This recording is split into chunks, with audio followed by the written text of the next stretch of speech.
tomorrow morning, after breakfast at 8:45, we will have orientation in this room, 15-minute all ranch orientation. So I'll see you right back here in the morning. Our first speaker tonight is James Estrin, and our second speaker is Ed Kashi. Both speakers will share their work with us, and then at the end, we'll have a 15-minute Q&A. Jim and Ed are both leaders in our Center for Advanced Mannered Studies and have been teaching in that program, I feel like forever, but probably around 8 years. And over that time have mentored over 80 students through this program at the ranch. James Estrin is a photographer, writer, filmmaker, and academic. He is a New York Times senior staff photographer and founder of Lens, the New York Times photography blog. He was part of a team that won a 2001 Pulitzer Prize for a national series of articles entitled "How Race is Lived in America." He is also the co-executive producer of the documentary film Under Fire, the Untold Story of Private Tony Vaccaro, which appeared on HBO in 2016.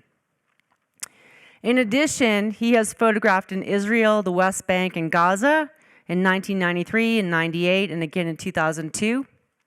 In 2004, he was the first journalist to photograph an assisted suicide in Oregon, a multimedia story for which he photographed, produced audio, and wrote articles. In 2010, he traveled to Haiti to document the aftermath of the earthquake there. And in 2014, he was the subject of the documentary feature, which I watched yesterday, and it's really great, Behind the Lens with photographer James Estrin, produced by the Oprah Winfrey Network. The piece focused on a series of his photographs that explored spiritual experience, and the photos were also the subject of a solo exhibition of his work mounted by the 92nd Street Y in New York earlier this year. I want to give a warm ranch welcome to James Estrin, and he's really, truly a wonderful photographer, but more just a wonderful human being.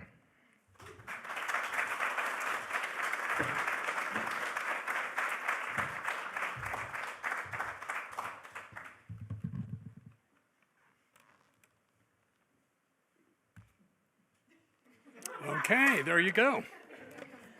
Ed, you set this up. So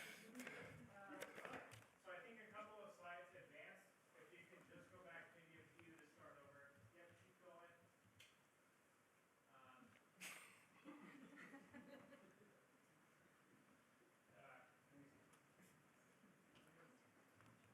Okay. Well,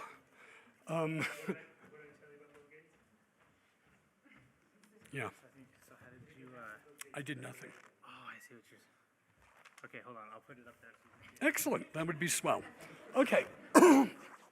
So, New York is most likely the most religiously diverse.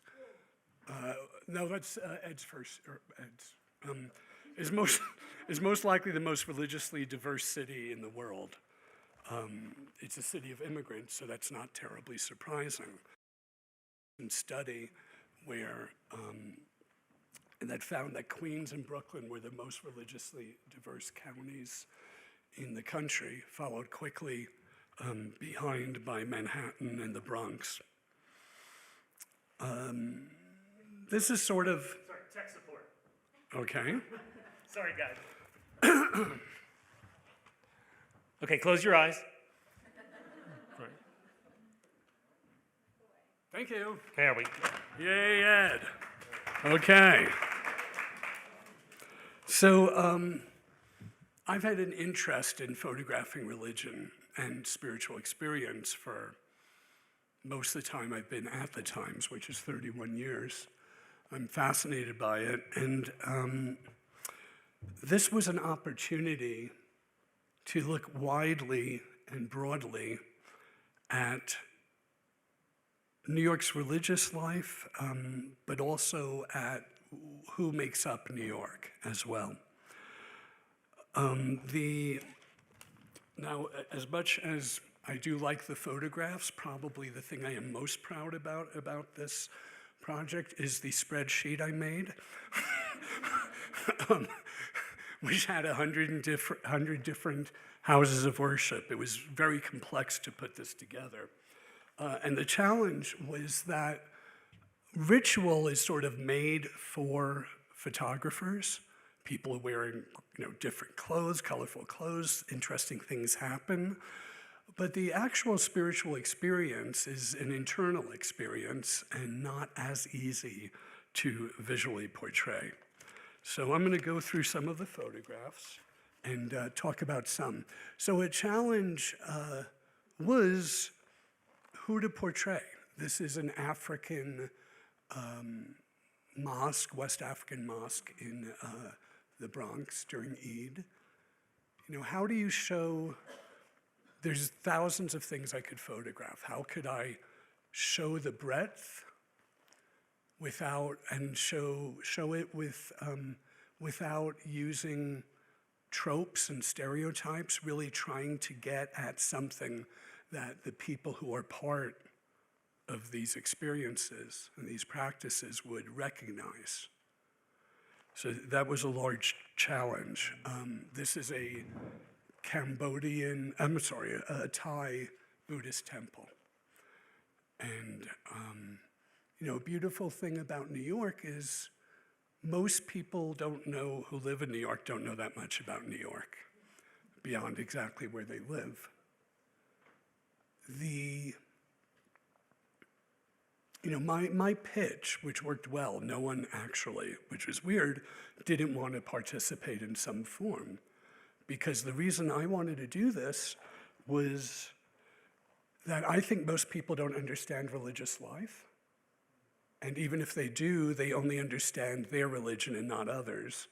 And I firmly believe the more people understand each other, the better world we will have. This is a Haitian voodoo ceremony, which I went to several. This is a Hasidic holiday celebration. And, again, I'm trying to figure out how do you show what people are feeling, right? I can show you what people are doing. That's what photography does. So we, because of the study, we couldn't just throw 30 photographs together. So we had to figure out how to bring people through it, both in print and online. So in each borough, we concentrated on one house of worship. In Queens, it was this Catholic church of Latino people, mostly Ecuadorian and Mexican. And that has on Saturday night and Sunday, 10,000 people in their masses. They have 14 masses. And except for the one in English, they are all standing room only. The passion in New York in the Catholic Church is with immigrants, particularly Latino, but also Asian and others as well.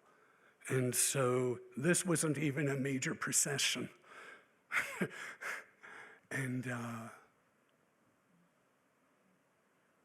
this was, besides photographically being rewarding, this was personally extremely rewarding for me. And this, a challenge we have, after a while, when you're good at this, you can take good-looking photographs. But that's not enough. At least it's not enough for me, and I know it's not enough for Ed.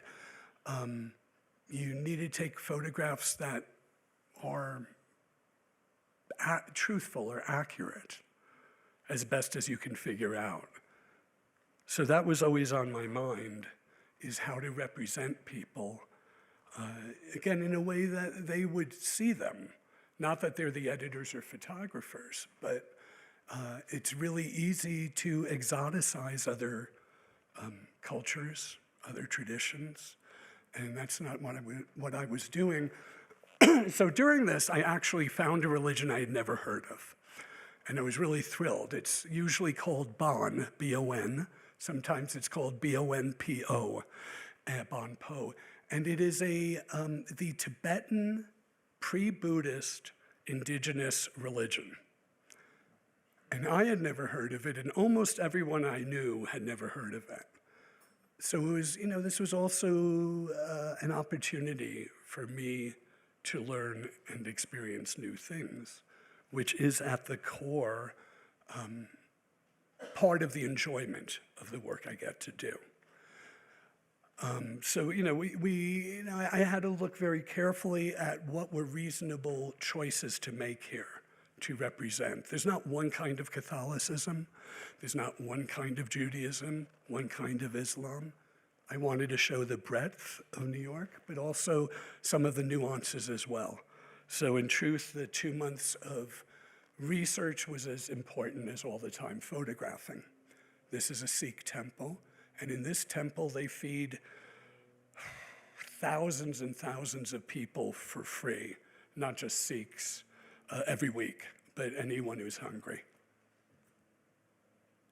This is also I'm now showing it borough by borough, and we're in Queens. This is also the monks, the Thai monks. And this is a Jainism, which is an ancient Indian religion that are pacifists and vegetarian. I would call them militant pacifists. And it's so interesting. It's really, I'm able to really show a lot about New York, not just about religion. Who's here, and who are we talking about? And one thing that this is a Black Baptist church in Bed-Stuy, Brooklyn. He's been the pastor there for 20 years. But one of the things that I'm always trying to do, and when we teach, we always talk about, is how do you, no matter how well-intentioned you are, how do you get past tropes or stereotypes or shortcuts? Okay, they're Muslim because they wear hijab. These things do not really tell you that much. So this is also the church. This is more, now we're in Brooklyn, and it's more of the voodoo, which is, I think, a wildly misunderstood religion. It's a nature-based religion. It's an animist religion. And I, on purpose, did not photograph or show anything with, let's say, an animal sacrifice, which is important to the religion, but a very small part of the religion. And if that was the one of 1 or 2 photos I showed, it would give a misperception.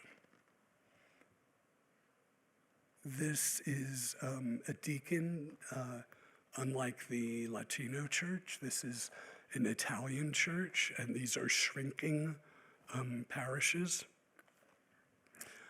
And this is a home visit.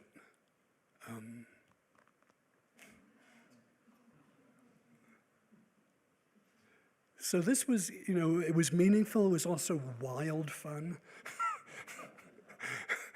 And I got to experience some things I had never experienced, and learned such a great amount. This is Wiccan, a man who actually, this particular thing that he's doing is a traditional European witchcraft ritual. And this is the source religion for both Santeria and also for Haitian voodoo, and also the Brazilian. Brazil has a similar religion, which this is the religion from West Africa that enslaved people brought over with them to the United States. And that is how these other religions were created, with this at the core. And it's really anywhere from 60% to 80%, depending on the religion, these practices. And I had never seen that in New York. And so as we move to Manhattan, we're looking at, this is an LGBTQ synagogue, CBST, congregation Bet Simchat Torah, which was started during, actually a little before the AIDS crisis. That woman's the rabbi. There was this great joy there. So again, with this, and this is also the same place, the idea of trying to show breadth, depth, but not also trying to show what you don't expect.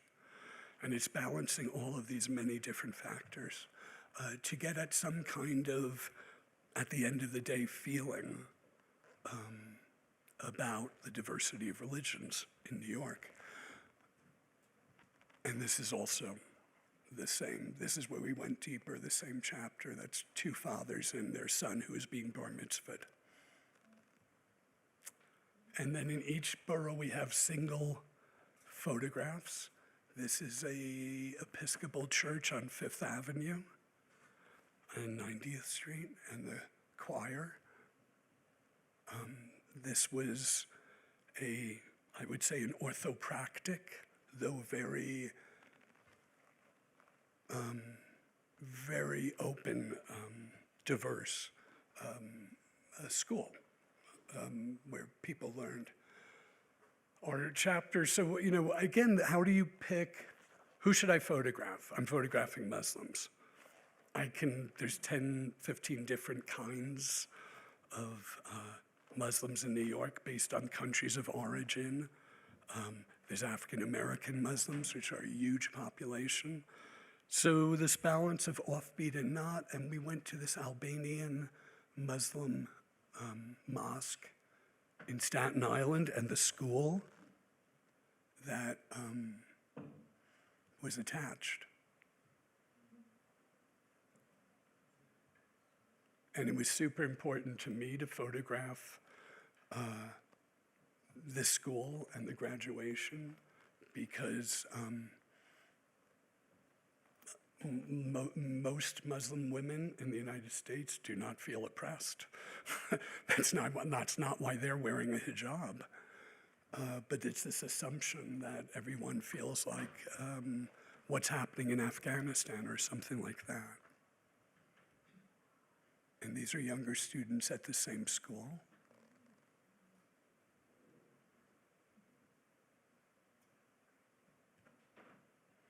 A Liberian church in Staten Island.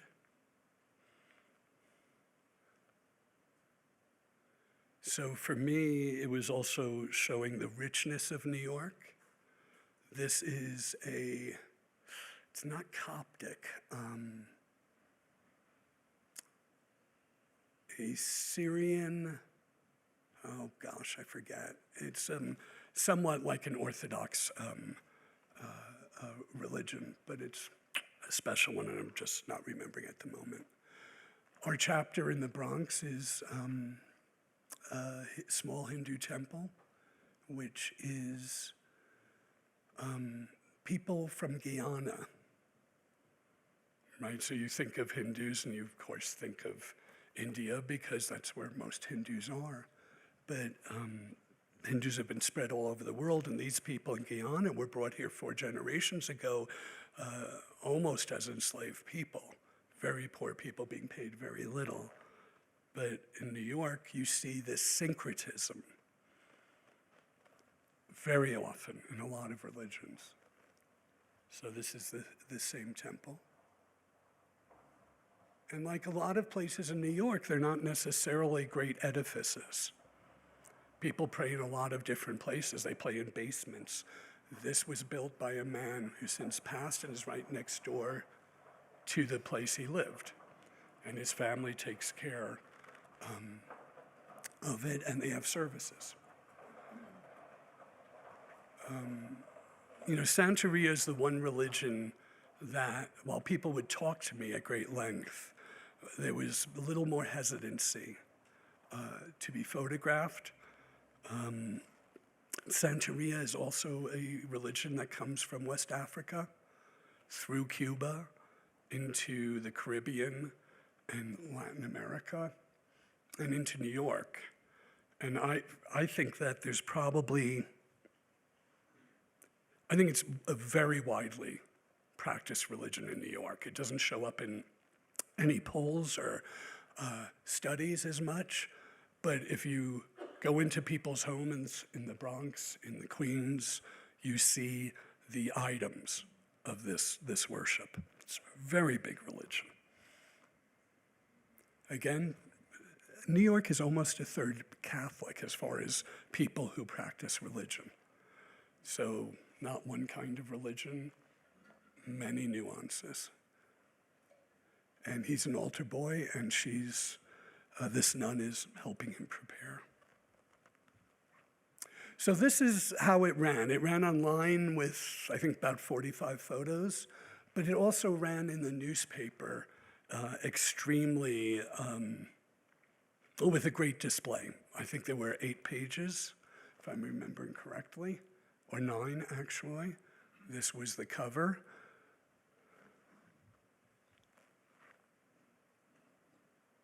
At the top, the text is about the chapters, so here it's 2 photos, and the rest are the individual ones which show the diversity and show the breadth. At the top, we're trying to do a little bit of depth and still serve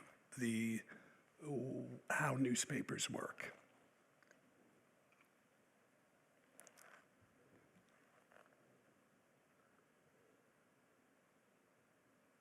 And today we look probably more about how it is online. That's really what drives us, that experience. Maybe, I don't know, it was a Sunday paper, so maybe 600,000 were sold. But online, we can reach millions of people over time. And it has sort of a permanent life, which newspapers never did. So anyway, it was, I'm proud of this work, I really am. And it was a profound experience for me, and the people who I've talked to, who were shown here, feel good about it. They feel that I did them, that it was fair and not inaccurate. You can't show everything. Not every religion nor everything about a religion, whether it's 1 photo or 3 photos or whatever. But I knew that from the beginning, that it wouldn't be all-encompassing. But I wanted people to have a sense of what was going on in the city. These are places you wouldn't be going to, right?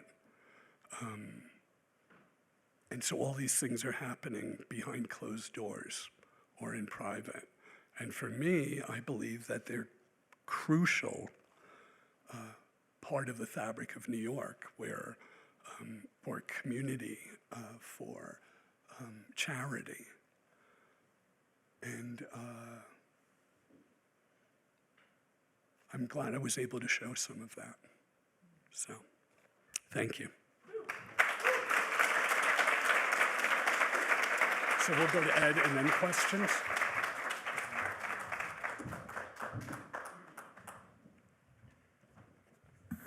Thank you, Jim. Our next speaker is Ed Kashi. Ed Kashi is a renowned photojournalist, filmmaker, speaker, and educator who's been making images and telling stories for over 40 years. Dedicated to documenting the social and political issues that define our times, his sensitive eye and an intimate and compassionate relationship to his subjects are signatures of his intense and unsparing work. As a member of VII Photo, he has been recognized for his complex imagery and its compelling rendering of the human condition. He has won numerous awards, including recognition by the POY, yeah, I'll keep going, okay, awards, as 2015's Multimedia Photographer of the Year. His embrace of technology has led to creative social media projects for clients including National Geographic, The New Yorker, and MSNBC. And from implementing a unique approach to photography and filmmaking in his 2006 Iraqi Kurdistan flipbook to a paradigm-shifting coverage of the Hurricane Sandy for Time in 2012. He continues to create compelling imagery and engage the world in new ways. Along with numerous awards from World Press Photo, American Photography, among others, his images have been published and exhibited worldwide, and his editorial assignments and personal projects have generated 14 books, of which we have several in the store if you're interested. He has published numerous books, I guess that's what I was saying. Anyway, he's also a friend and wonderful human. Please welcome Ed Kashi.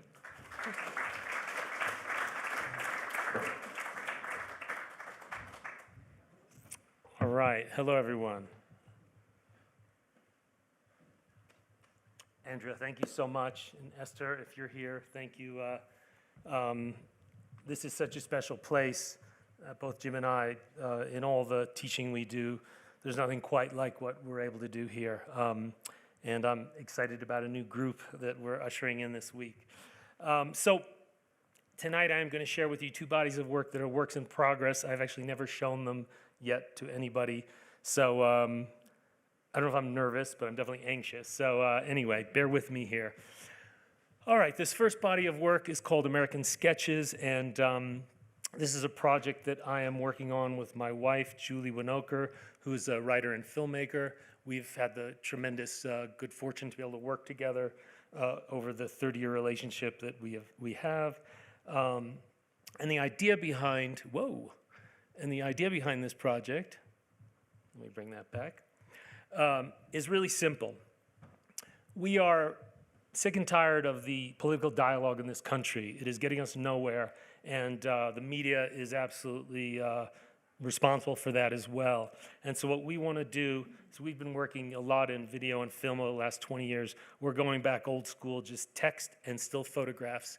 And the idea is that over the next 3 to 5 years, the goal would be to go to different places around the country, and as Julie put it, and this is the guiding principle, to capture people at a time, at a place in this time. And so we'll start in Texas. This is the Cabalgata. It's an annual event. I think it's the 25th year of doing this, where riders go from Eagle Pass, Texas, which is right on the border with Mexico, north for about 100 miles. And this celebrates the 185-year history of ranching between northern Mexico and southern Texas. So we're going to be going all over the place here, guys. Then we went to Dallas. This is a car show in Dallas. So far we've basically done 2 segments of this project. This is also in Dallas. In Texas, Eagle Pass, Texas, and then most recently in Orlando, Florida. This is on the Mississippi River in the Mississippi Delta. We plan on going back there September, October, sometime this fall. This is was at the funeral of a black cowboy. And so this is our first character that I'll talk about tonight, Juan Estrada. When we went to Eagle Pass, Texas, which is right on the Rio Grande, on the border with Mexico, and in some ways you feel like you're already in Mexico, what we found, and what we're explicitly trying to do, is avoid the tropes and the narratives that the media is, obsessed with. So every time you hear about Eagle Pass, Texas, it's about the border issue. It's about immigration. And, obviously, if we came in contact with elements of that, we would have covered it. But what we found was that almost all the characters, there was some form of redemption where they had fallen and then had sort of been resurrected. And Juan was an example of that. He had been like the city administrator for Eagle Pass. He had generated millions of dollars of grants for the school, but then he uncovered local corruption. By the way, Eagle Pass is like a heavy blue district in, obviously, a very red state of Texas. So he was fired, and now he has his own trucking company and, sort of is resurrecting his life after disgrace. Eagle Pass was really cool, actually. I actually love Texas. It's such an amazing place. It's so more complex and nuanced than the media and our culture makes it out to be. When we were there, it happened to be, Children's Week. So, what we were doing is just kind of, so just to backtrack, the way we've organized this is Julie is the executive director of Talking Eyes Media, a nonprofit production company that we started in 2002. And so her producer would, when we decided we were going to go to a certain place, would spend weeks making contact with people so that when we arrived, we had specific subjects that we dealt with. One of them was Elias Diaz, the guy in the middle. So he was born in Eagle Pass, Texas. Then he went to LA and became a gay porn star, and also was in a series of horrible, like abusive relationships, and also I just want to backtrack that this project will be predicated on Julie's writing. That is sort of I think that will form the bulk of this. Unfortunately, she's not here to talk intelligently about it. Anyway, so back pictures of the window dressing, or hopefully the conduits that lead you into her words. So Elias was a really interesting character. As I said, he had sort of had a real fall from grace, and now he's an elected official in Eagle Pass.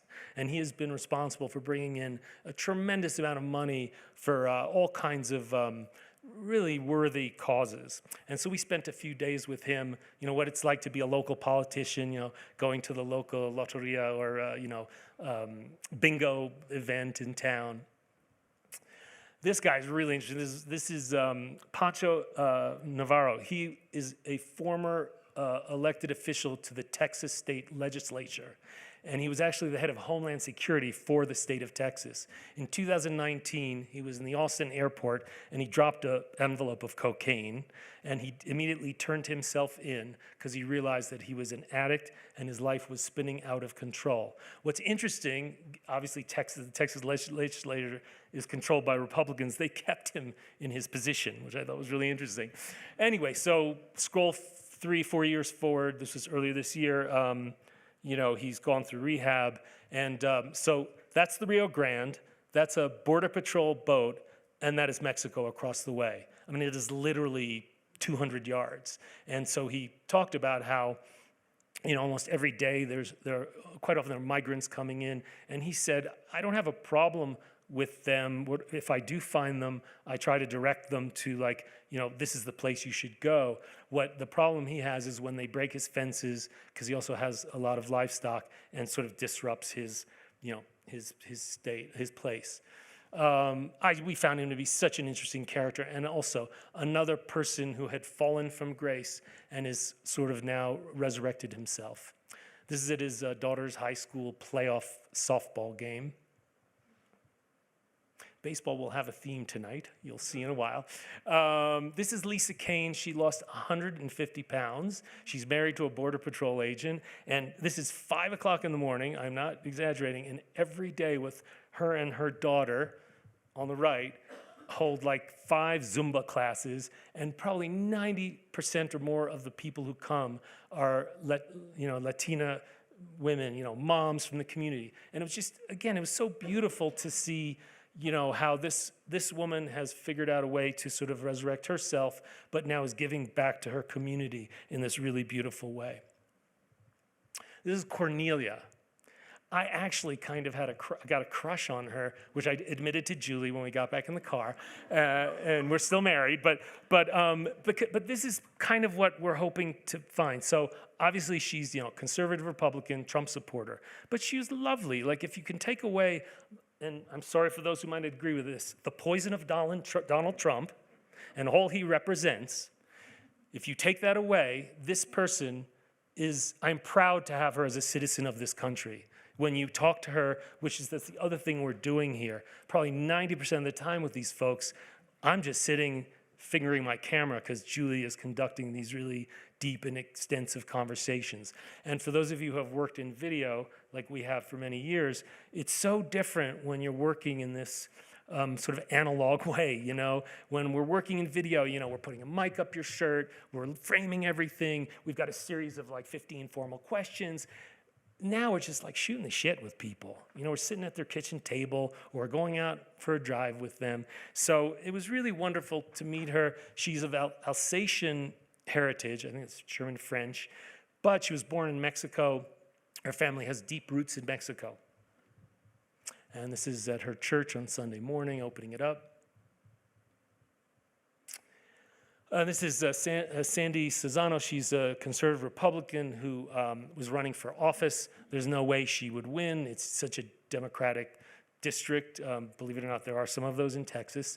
But what was disappointing in talking to her is she had all the the Fox talking points. And again, I'm sorry for those of you who might follow and believe in this stuff. I with total respect, but I'm going to speak about how I feel and what I believe here. She talked about the steal and all of these talking points that I feel mire us in a place where we cannot move forward together. All right, so now we move to Florida. So we were just there in June. This is Bertica. She's a Cuban-American, and we were told she supports DeSantis, that she is a power broker, a super successful businesswoman. Any Republican that wants to run for office at the state or federal level, they need her sort of, imprimatur. We spent time going around with different folks. This was at a church picnic. This is Sean Welcome. He is the first poet laureate of the city of Orlando, which I've been to Florida a gazillion times, but Orlando's actually, there's some really nice parts to it. We were also there for Pride Week and Juneteenth. This is a Juneteenth celebration. It was just so beautiful to see people celebrating and just having this beautiful time. We spent a day with this Stay Woke bus tour. One of the reasons we picked Orlando, was because of the book banning and DeSantis's, basically going for whatever will agitate the Trump supporters with identity politics. So, the anti-woke stuff and all that. So we wanted to see what was going on there. For me, this was a very moving day, being with these folks and seeing this level of not only community organization, but political outreach. And so this is Kim. She's a conservative Republican. She's part of Moms for Liberty. Do you guys know what that is? So they're now a national organization that is banning books in schools, among other things that I believe are quite regressive. But she was totally cool. And at one point, she sort of leaned over and she said, "Don't tell anyone, but I voted for Biden." So we never know on face value who people really are and what they really do. She's super engaged in school politics. She's sent her son to a high school, like a Section 5 high school, because she wants him to be in a diverse community.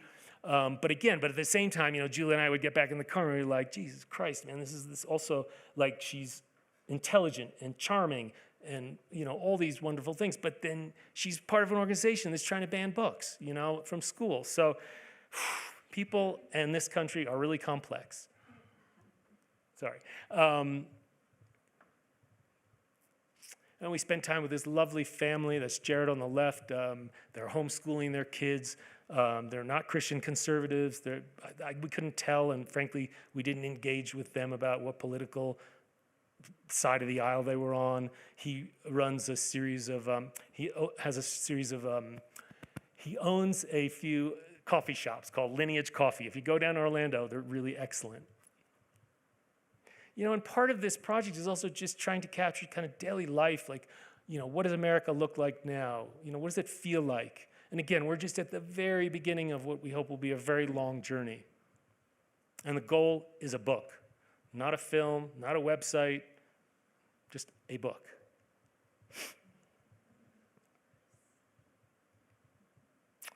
This is Maya. She's a trans woman. She's also a photographer, and she took us around Orlando. And what she specializes in is photographing drag shows. And so this was actually our last night in Orlando, and she took us, I can't remember this place, but it's one of the oldest, I don't think call them drag clubs, but actually it's sort of a lesbian bar in the country, actually. And it was just amazing, and obviously I fit in really well, but it was really cool. Just a beautiful vibe, people having so much fun. And then I'm thinking, if we brought Kim, the book banning woman, to this, I wonder how she would feel about it.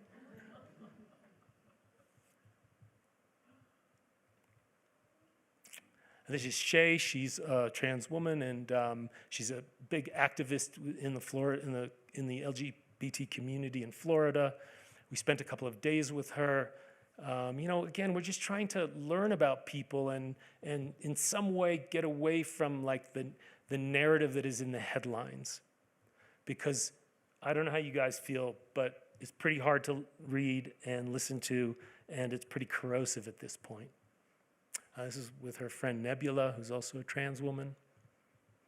And again, we were there for Pride Week, so the timing was quite good in terms of covering and learning about this aspect of the community. We had no idea that Orlando and the environs were so friendly to the LGBT community.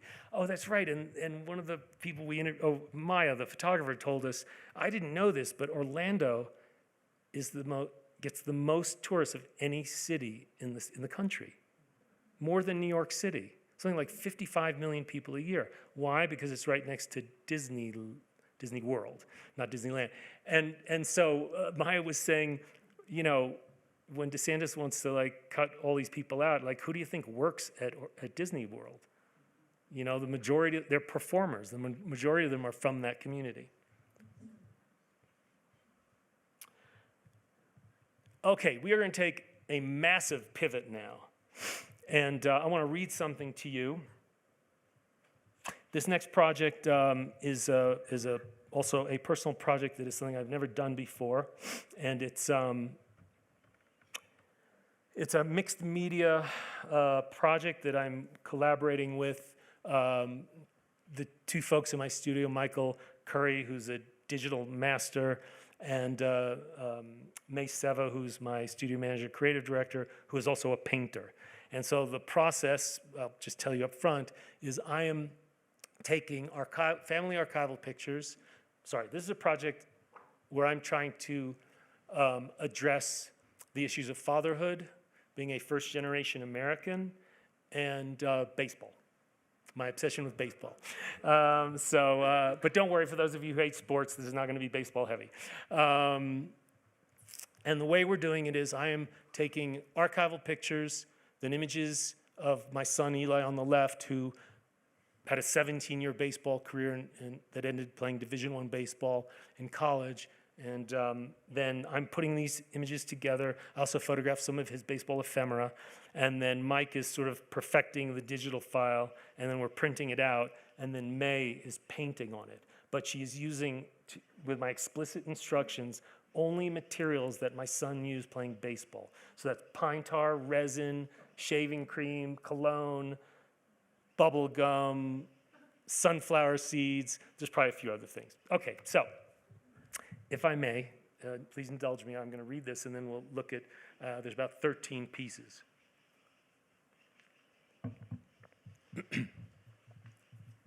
As a child of Iraqi immigrants who didn't fit into America, baseball and the New York Yankees gave me a sense of purpose and meaning. They babysat me on long, hot summer days in New York while my mom suffered from depression and isolation herself.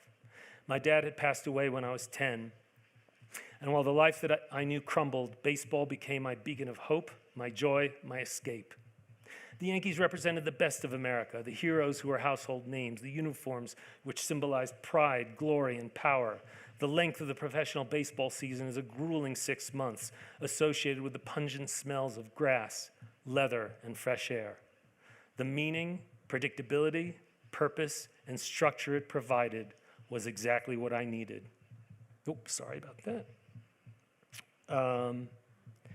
The Yankees were losers when I was growing up in the 60s and 70s, and my fate seemed to hang on their daily results, which were often disappointing. In a strange way, the losing Yankees mirrored my sense of being an underdog in life, a feeling that I haven't been able to fully let go of to this day. What made this childhood obsession so powerful was that it told a story with characters I grew to care about and admire. And this was a narrative that I shared with millions of other people. And of course, amongst my male peers, it became a way to bond. I could never have known then that I'd go on to become a storyteller and spend my life immersed in other people's stories. I would credit my early obsession with the human drama of baseball to those long, unpredictable games where success and mostly failure played out in mesmerizing detail. I must have been, excuse me, sorry. Just got to get my cursor in the right place. We'll come back to that. I must have been 7 or 8 years old. I can't remember exactly. I was a Little League pitcher and full of pride and anxiety. My father, who was this gentle, short, round man from Iraq, had just returned from New York City where he sold life insurance. He was dressed in his dark blue suit, tie, black patent leather shoes. I remember being on the pitcher's mound, seeing him watching me from behind the fence. He looked so out of place in this most American landscape. I'm sure he had no idea what he was watching, nor did he care, other than that his little boy was staying out of trouble and doing something positive. This was one of my lasting memories of my dad, who died a few years later, only 6 days after my 10th birthday. By the time I was 12, I would take the train from my suburban home to Yankee Stadium alone. Back then, my mom could give me less than $10, and it would be enough money for the train and a subway ticket, a bleacher seat at Yankee Stadium, and a hot dog and a Coke. I was drawn to the spectacle and the crowds. I could be anonymous amongst the 60,000 people, but also feel a sense of belonging to something bigger, important, and dazzling. When I was 13 years old, standing outside of my school on a cold autumn day with my mom, I told her, when I grow up, I want to be a baseball player, and if not, then I want to die. Quite a dramatic statement from such a young and clearly troubled mind. I can only imagine how this statement left my mom bewildered. Such was the hold that baseball, and specifically the New York Yankees, had on me. I was an assimilated kid. I didn't think of myself as different or as an immigrant. In 1973, during the oil embargo by OPEC, I was 14 and still holding out the dream of being a baseball player. One day during practice, my junior high coach, who never seemed to like me, called me a camel jockey. Today, he would be fired for such a racist comment, but back then, everybody laughed while I stood in bewilderment. I was so brainwashed I didn't understand the joke. It was only much later in life that I realized how shocking and indefensible these comments were, and that I was out of touch with my own reality. I only knew I was an American. I was highly attentive and engaged with the Vietnam War, the politics of my country, the civil rights movement, and I lived through the deaths of John F. Kennedy, Martin Luther King, and Robert F. Kennedy. The world seemed limitless. By the age of 15, baseball was out of my life. I wasn't good enough to make the high school team, and my interest shifted from sports to politics, music, sex, and weed. When I became a father, I actually added the weed part. When I became a father, sorry, my son Eli's first word was ball, when I'm not joking. He went on to be even more obsessed and way more talented at baseball than I ever was. I became a devoted fan of his baseball career, traveling around the country to skills camps, tryouts, and college recruitment trials. We became a baseball family, and my son's devotion to the sport rekindled my love for it. There were many days of exhilaration and frustration, and eventually he received a scholarship to play baseball at the highest college level, Division I, for George Washington University. In retrospect, those years where Eli was striving in baseball, I was simultaneously on the road 8 months every year, working in places like Iraq, Afghanistan, and Nigeria. And when I was home, I put tremendous pressure on him and sometimes could not control my anger and frustrations, some with him and mostly with my incredibly strenuous and stressful lifestyle. Frankly, we were at odds during much of this period, and while we still talked to each other, I spent many days driving him and traveling with him to baseball practices, games, tryouts, camps, etc. I felt rejected by him. There was a disconnect, and while baseball brought us together, it was not enough to overcome my anger with him when home and his need to keep me at a distance for his own protection. Now he's out of college and has moved on to a career as a mechanical engineer. And I have now regressed to my early years of being an obsessed Yankee fan, which is really shitty this year, by the way. In some ways, I'm reliving my adolescence, a tinge of excitement at the beginning of every game, and a statistics cruncher in search of deeper meaning, a story to follow, a narrative to see play out. The circle of life reflected in this sport that is so closely aligned with life. Failure and disappointment are constant factors, just like in life. Being great in baseball means failing 2/3 of the time. The pace is more human. A sport obsessed with statistics in an age where everything can be measured has taught me that numbers also tell a story, a narrative that forms an arc of ups and downs, victories and defeats, the stuff of human existence. All right, thank you for sitting through that, and I just want to show you a few images here. So that's a portrait of my father in Baghdad in the 1930s. My mom holding me in New York when I was like 4 years old. That's Eli as a baby. So what I'm trying to do with this, and as I say, this is just, this is way from done, is just play with these different elements and, just trying to express some of the feelings I have around again, fatherhood, being an immigrant, which is something I never identified with when I was young, and baseball. And that's my dad probably a year or two before he passed away. He was already pretty sick, although I did not know that. Back then, you hid that stuff from your children. This is Eli at the age of 3. That's me at 19 in college. Eli's a Little League team in Montclair, New Jersey, where we live.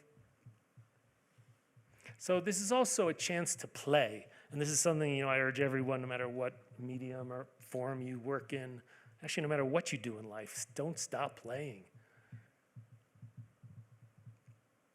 One of the great things about doing personal work is nobody can tell you what to do. Nobody can take it away from you. Nobody can nullify it.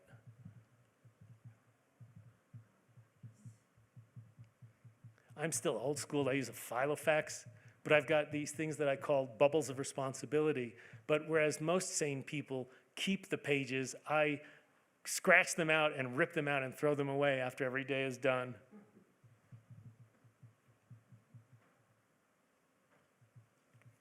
So that's bubble gum and all kinds of stuff.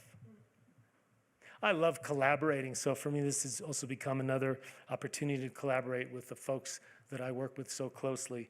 That main image was the day that we were loading the car to drive Eli to college from New Jersey to DC, and he was taking a picture for himself to send to his friends, and I photobombed it.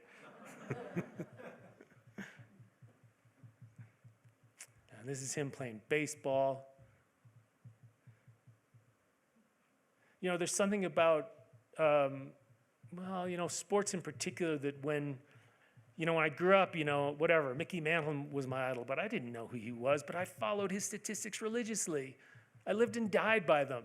But then when your flesh and blood plays this sport, there are many nights where I might be in Africa and it was 3 a.m. and I'm like logging into the website for the GW baseball team to watch it. It becomes so obsessive. I'm very happy to say that we have a beautiful relationship, Eli and I now, and we've worked through a lot. I'm sure there's more to work through. We've worked through a lot of it. Thank you.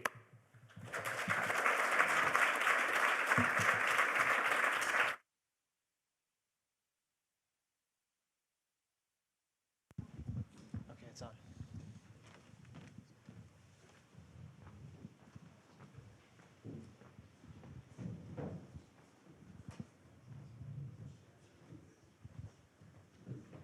So have a mic.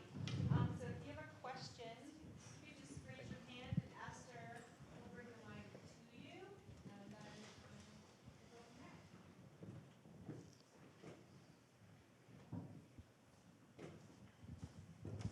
I'd like to know what you guys think about how you figure out a long-term project.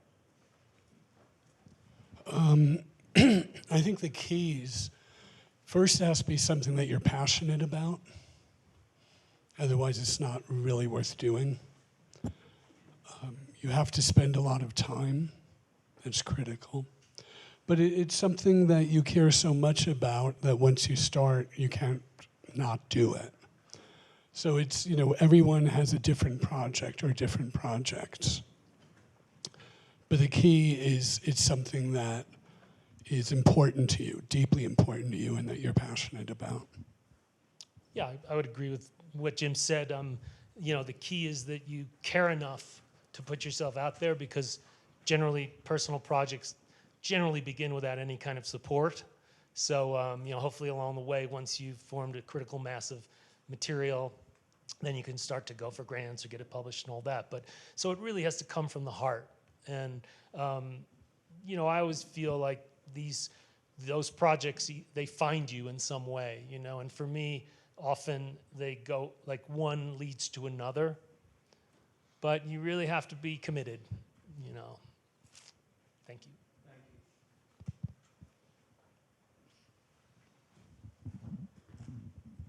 First of all, thank you for sharing all your work. Jim, you do an exceptional job at squaring up right in front of the subject and showing the whole scene of what's happening. And I think that's really important. But can you just talk a little bit about that? Because and specifically, a lot of times when we do that, we're like right in front of what's happening, right? And we don't want to detract from what's happening from the people that we're photographing. But you're doing it in a religious setting, up on an altar, in a spiritual environment, while this important moment is happening. Can you just talk about, you know, your approach to being up there while all this is going on? Well, on almost every place I photographed, I talked with people beforehand, with usually a clergy member and some other people. It takes time generally, but I think at the core, if you are authentic and I'm not there to harm them. I'm there to try to communicate something about them to others, which is what they want to do. And I think that comes across. You know, it's sort of a way of people being and the way people react to you. And the funny thing is, you can almost disappear right in the midst of that. But it's partially just not being there to steal something, not being there to change, you know, it or to use them. I mean, that's what I think. What do you think on the subject? Well, I mean, it's interesting. Sometimes I feel being a photographer in these kinds of environments where that's somewhat performative in a weird way, because it's impossible to not stick out, you know. And so I think, aligned with what Jim is saying, I think it's really important to be able to read the room and to understand, you know, how am I supposed to be? Am I supposed to be small in the corner, you know, or can I, you know, walk through the aisles and block people? You know, you just understand, like, kind of what are the rules of the road in each setting. But in general, it's about just being incredibly humble and being respectful. Again, what Jim said, you know, that understanding what you're walking into and how you're supposed to behave, how you're supposed to dress, how you're supposed to move, all of those things. And that is those are such important elements in doing this work, not just successfully in terms of making great photographs, but also not leaving a trail of anger or upset. Actually, that was the question. You know, it's trying to be a decent human being. Right. Right?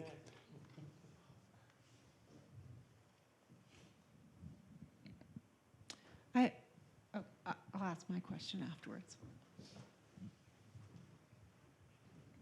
Jim, you said that the project was personally rewarding for you.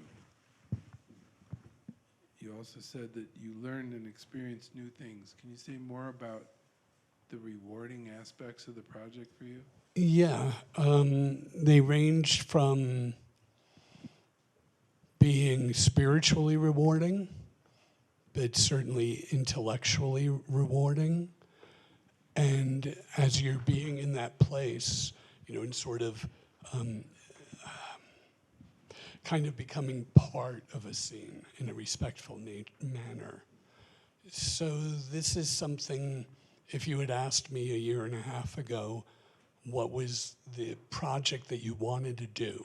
If you could pick any project in New York, this would have actually been the project. It's a result of decades of work, in a sense, on religion, on spiritual experience. And I was able to have a really large canvas to put my beliefs about this, my ideas about it, and be able to communicate it to so many people. So that's also really rewarding. It worked out well, but it was enriching in so many different ways, just personally. I have a question for Ed, and I was thinking about, there's very few photographers or photojournalists that I can think of that have moved to make work like your personal project, incorporating painting and mixed media. And so, one, I just think it's really brave to move out of what you know and are known for to do something. But I'm wondering how you think about that, or how you even thought about moving in that direction. Yeah. So, I mean, for a long time, I've done things like this, but it was more in the sort of multimedia or video realm. I think it was maybe a year and a half ago, my former studio manager, Brenda Bingham, who we had worked 6 years together, so she knew me and my family really well. And I don't know, at some point, that's it, we were clearing out our house, like doing one of those spring cleanings, and we were pulling all this Eli's paraphernalia. And so I think she was like, have you ever thought about doing something on baseball? You know, I love when the way ideas percolate, you know? Sometimes they come from within, sometimes someone gives them to you. And so I think that's what started it. And then we started to talk about, and then I'm thinking, how the hell am I gonna do that? You know, it's gonna be boring if it's just a bunch of pictures of Eli playing baseball. And then we just started to, it's like you peel layers away, you know, and we would basically workshop it in my studio, you know. So, okay, we'll gather all his ephemera and I'll photograph it. And then, you know, we went through my archives for all the pictures that both Julie and myself have taken over the years of him, and then my family stuff. And then once I had gathered all that, then I set about to creating these pieces, if you like. And then I was like, well, I am nowhere good enough at Photoshop to do them right. I can do like the third grade, okay, I want these pictures here and here. But then Mike, who's been with me for almost 17 years, and has gone from being like right out of college to being a master at Photoshop and color correction, and now computer coding. I would hand it, okay, I'm gonna hand it to you. I'll give you directions on how I want it all to be laid out. And then I thought, well, Meg's a painter, and let's get her involved. So that's kind of it. Yeah. More questions? Thank you guys for sharing. I know we'll talk about this probably throughout the week. It's Bridget. But I'm just curious if you guys, these are all very different story structures that you showed. If you could talk a little bit about getting started, and I'm also curious, like getting started on a long-term project. And I'm also curious if you guys have had any long-term projects that maybe had false starts or that you had to shelve, and how you handled that, or did it like morph into something else?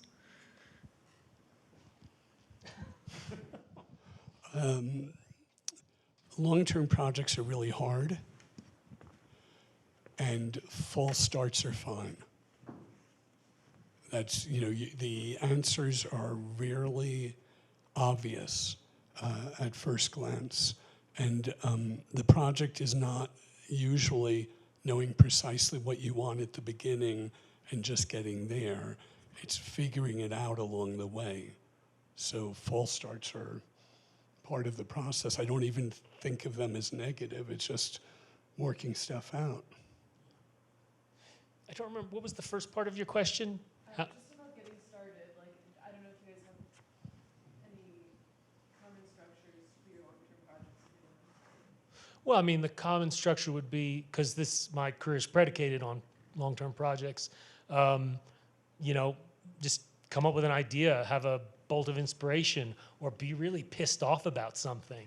Or like in the case of American Sketches, where Julie and I are tired of seeing all the crap that we're seeing and watching our country, you know, devolve. And anyway, but I know from experience, having worked in all 50 states, that we're much more together than we're made out to be by the media and certain politicians. And so that was that inspiration. Okay, let's go out and do it. Okay, we'll create a structure. We'll do the research. Where are we going to go first? Let's go to Eagle Pass, Texas, along the border, because the border is in the news. You know, it's that sort of thing. So it's predicated on, what do you genuinely care about? What are you genuinely interested in? What are you pissed off about? What are you passionate about? What do you love?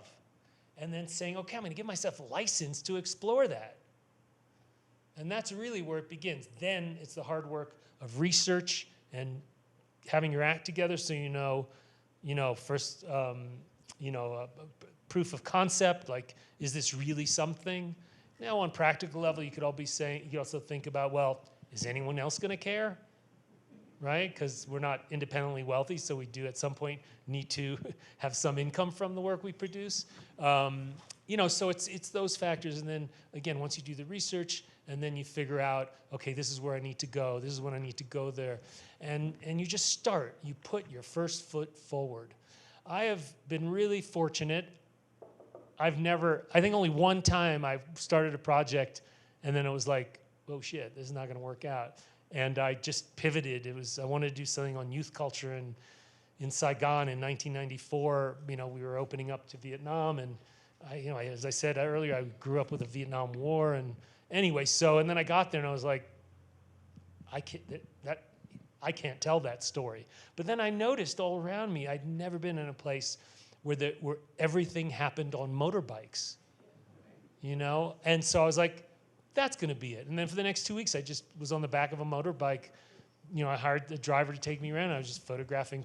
So, you know, I've been very fortunate that generally I've not, my projects have worked out, or at least I've been able to complete them.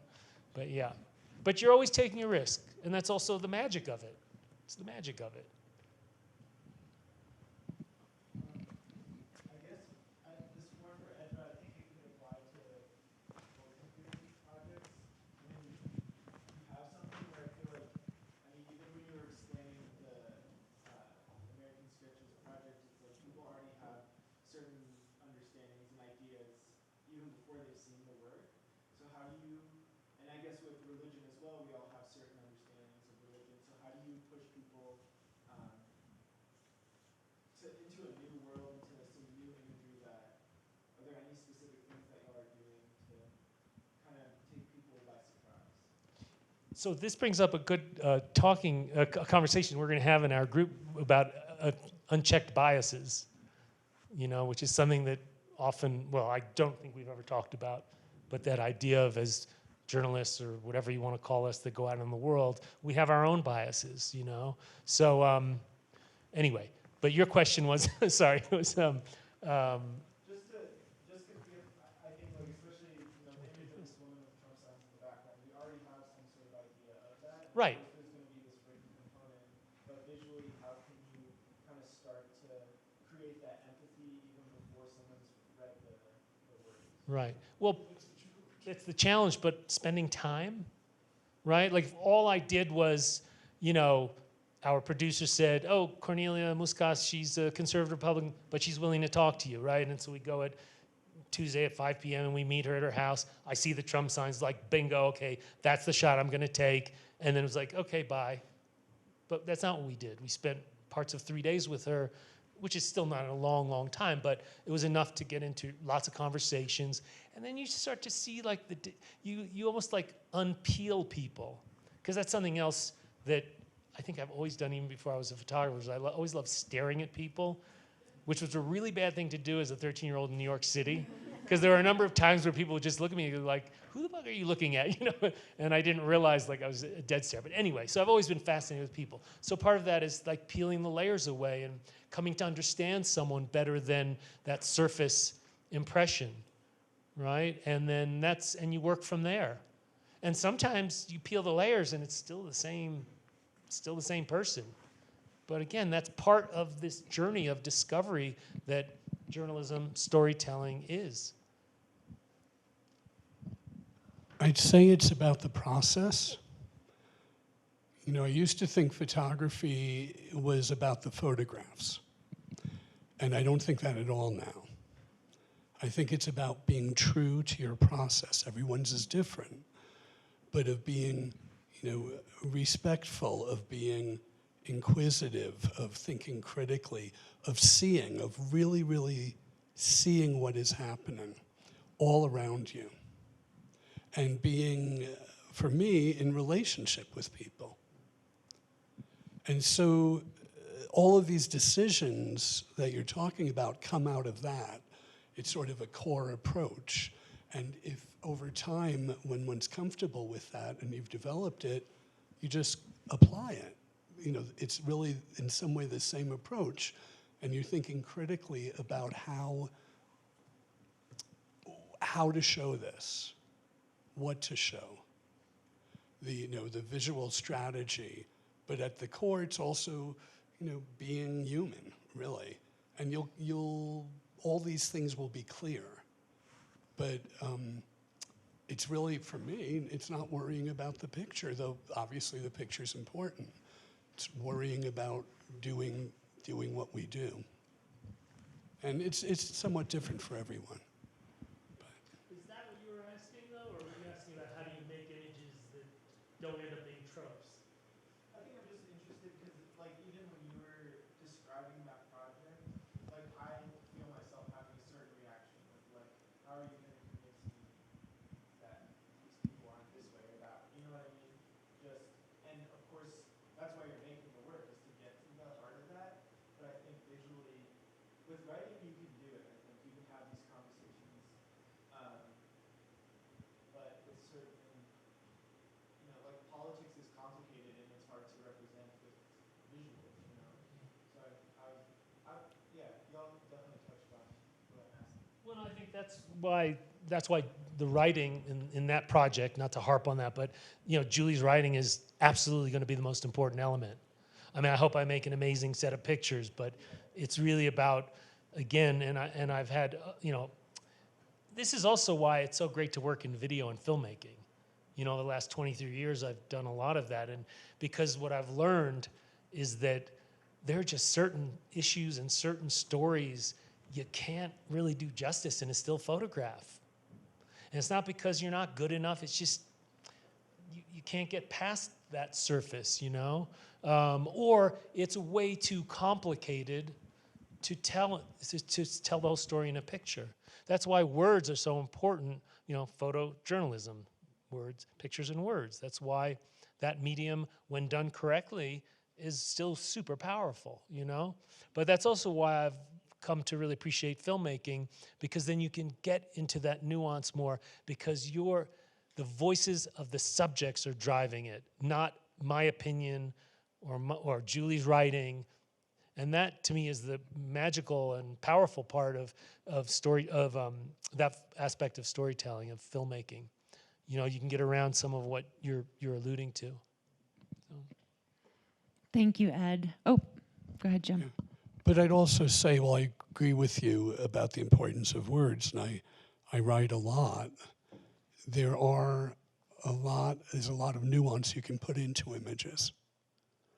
And so often they do benefit from words, but I still think when you're making images, you should make them as if there will be no words, so that they carry the weight and the, you know, subtlety and the profound responsibility that we have as storytellers, right? Yeah. He's going to teach you that this week, guys, so pay attention. Thank you both. Thank you, Ed. Thank you, Jim. Thank you, everyone.